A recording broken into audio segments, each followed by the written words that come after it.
পাকিস্তান ভেঙে আবারও দুই ভাগ হবে বলে সতর্কবার্তা দিয়েছে তালেবান। ১৯৭১ সালে পাকিস্তান ভেঙে যেভাবে শেখ মুজিবের নেতৃত্বে স্বাধীন বাংলাদেশ রাষ্ট্রের সৃষ্টি হয়েছিল, একই অবস্থা পাকিস্তানকে আবারও দেখতে হবে। হিন্দুস্তান টাইমসের খবর অনুযায়ী ২০২১ সালে তালেবান সরকারে আফগানিস্তানের ক্ষমতা দখল করে। এরপর থেকে প্রতিবেশী দেশ পাকিস্তানের সাথে আফগানদের সম্পর্কের অবনতি হতে শুরু করে। এরই ধারাবাহিকতায় এবার পাকিস্তানে ভাঙনের ঘোষণা দেন তালেবানের উপপররাষ্ট্রমন্ত্রী আব্বাস সাতানিকজাই। গত অক্টোবরের শুরু থেকে ১৭ লাখ শরণার্থীকে দেশ ছাড়ার নির্দেশ দিয়েছিল পাকিস্তানের সরকার, যাদের অধিকাংশ ছিল আফগান নাগরিক। ফলে তালেবান শাসক ও ইসলামাবাদের মধ্যে সম্পর্ক প্রকট রূপ ধারণ করে। যদিও পাকিস্তান একসময় তালেবান নেতাদের ট্যাঙ্ক ও অস্ত্র দিয়ে সাহায্য করেছিল, তাদের নেতাদের আশ্রয় দিয়েছিল। গত ১৬ই ফেব্রুয়ারি এক জনসভায় আব্বাস সাতানিকজাই বলেন, পাকিস্তান শরণার্থীদের নিষ্ঠুরের মতো তাড়িয়ে দিচ্ছে।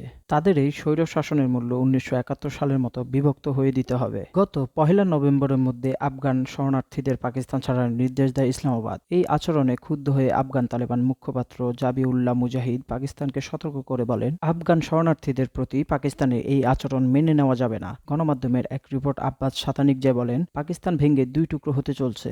পাকিস্তান ও আফগানদের মধ্যকার মিথ্যা এই ডুরান্ড লাইন তালেবানরা কখনো মানেনি, আর মানবেও না। ডুরান্ড লাইনের এপার ওপার দুটি অংশ আফগানিস্তানের। পাকিস্তান আফগানদের সম্পর্কের ফাটল পাকিস্তানের সরকার আফগানদের শরণার্থীদের তাড়িয়ে দিচ্ছে, এতে তালেবানরা আরও ক্ষোভ প্রকাশ করেছে পাকিস্তানদের প্রতি।